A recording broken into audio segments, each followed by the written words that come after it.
Chi sperava che i numeri del contagio ci risparmiassero le misure più dure è rimasto deluso. Da lunedì anche il Veneto passa in zona rossa e si torna a vivere come un anno fa, un inizio di primavera chiusi in casa.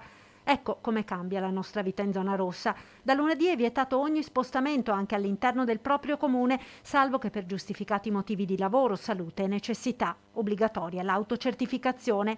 In zona rossa non è possibile andare a trovare amici e parenti. Pesanti le conseguenze per le famiglie, scatta infatti la chiusura della scuola di ogni ordine e grado, dagli asili nido alle superiori, lezioni in presenza possibili solo per i disabili. Dovranno abbassare le serrande tutti i negozi, eccetto chi vende generi alimentari e di prima necessità, farmacie, edicole, tabaccai, negozi di ottica e ferramenta. Chiusi bar e ristoranti, consentita la consegna a domicilio e l'asporto, non da bar senza cucina dopo le 18.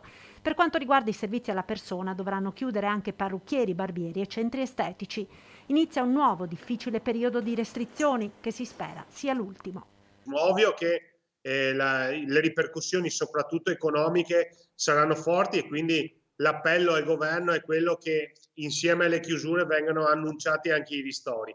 Però mi pare di aver capito che il governo Draghi, supportato questa volta anche dalla Lega, va esattamente in questa direzione, quindi sono convinto che anche i supporti economici arriveranno e poi chiedo anche di fare grande attenzione a quegli aspetti morali e psicologici che ci stanno mettendo davvero tutti a dura prova. Quindi oggi dobbiamo dimostrare di essere una comunità, dobbiamo stringerci e dobbiamo far squadra, aiutarci nelle difficoltà e sono convinto che sarà l'ultima fase di restrizioni che dovremo affrontare.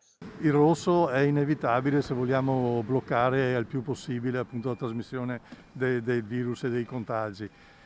Ho saputo ieri che stanno arrivando comunque grossi quantitativi di vaccini, per cui io sono certo che l'unica via per risolvere il problema sono le vaccinazioni di massa. Ben vengano e il più presto possibile.